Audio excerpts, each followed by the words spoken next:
17-year-old Emmett Paschal, a senior at Warren Township High School in north suburban Gurnee, seems like any other teenage boy. Until he talks about his childhood. My life as Emily is still my life now, and my life as Emmett was my life then. I see myself as the same person. I cherish all of my memories, even if it's with a different name, even if it's with a ponytail. I keep every picture. His parents do, too, on the walls of their home. The little girl in the pink dress with the sweet smile is Emmett, who was born Emily. As a little girl, he didn't present as a little girl. He was the leader in the neighborhood and made up the games, and all the kids followed, and you know, he didn't take too much guff from anyone either. So perhaps he acted more like a boy than we ever wanted to believe. The Paschals thought they were raising a tomboy until junior year of high school, when their oldest child was hospitalized 5 times with suicidal depression. Emmett had no explanation for his depression until he read about gender dysphoria online and realized his intense frustration was with a female body that didn't match his male identity. That moment changed everything. So there's a relief in that, but then there's also this immense fear and sadness of, well, how am I going to accomplish this? Is everyone going to accept me? I'm never going to be born a male. I was scared. I didn't want my girl presenting as a boy. I didn't want my girl going through a phase where he was going to be ridiculed.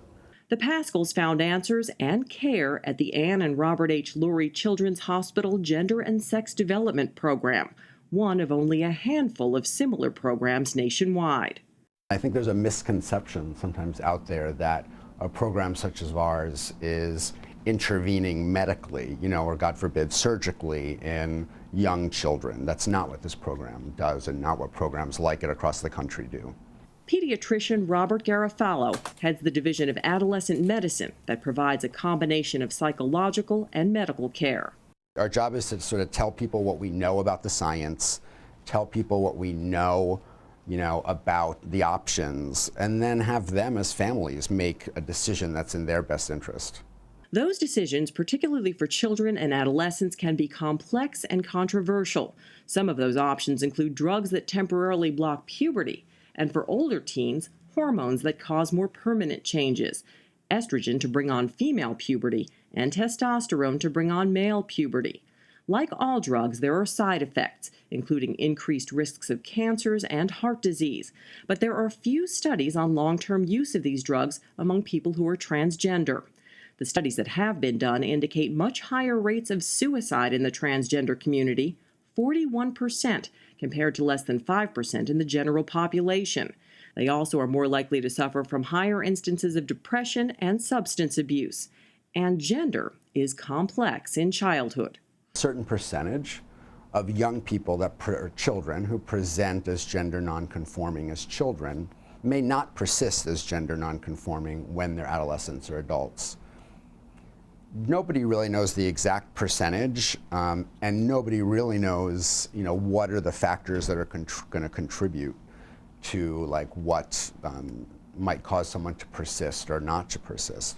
Those questions concern activist Peter LaBarbera, president of the Center for Morality. He believes medical decisions resulting in permanent change, such as surgery or cross-sex hormones, should be delayed until adulthood. Our hearts go out to the parents. We know these are very difficult issues, but radical gender surgeries are often not the answer.